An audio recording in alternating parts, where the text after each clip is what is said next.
Welkom bij Muzikaal met Taal.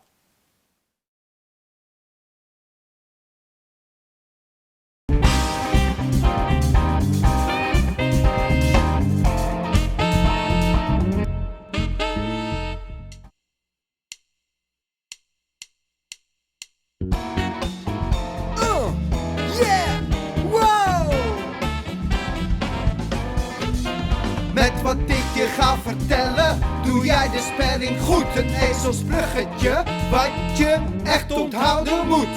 Het gaat over het Kofschip, oftewel het FoKSCHaaP. Nee, wat ik je ga zeggen is geen broodje aap. Waar eindigt het werkwoord mee? Is het een TFKSCHP? Het werkwoord eindigt dan op een T. Oké, is het een TFKSCHP? Doe maar mee. Het werkwoord eindigt dan op een T. Oké, is het een TFKSCHaaP? TFKSCHP. Wat je vertelde is met een DE. Vertelde, ik hoor duidelijk een D. En L zit niet in het Kofschip of het FoKSCHaaP. Dus de L die telt niet mee. En dan is het geen T. Waar eindigt het werkwoord mee? Is het een TFKSCHP? Het werkwoord eindigt dan op een T. Oké, is het een TFKSCHP? Doe maar mee.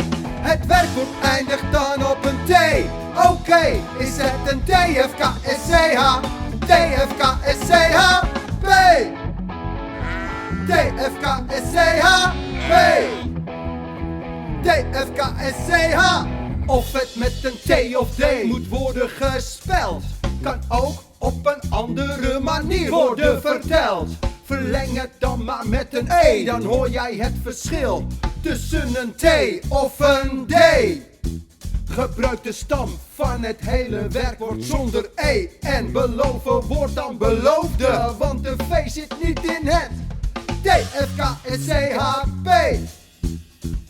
Dan eindigt het op een D.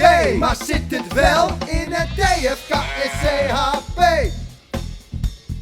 TFKSCHP, doe maar mee. Het werkwoord eindigt dan op een T. Oké, is het een TFKSCHP? Doe maar mee.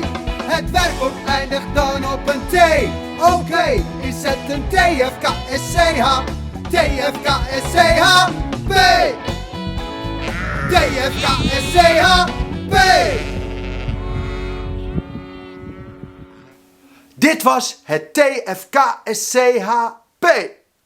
Oftewel het Kofschip of het FoKSCHaaP. Tot de volgende Muzikaal met Taal allemaal.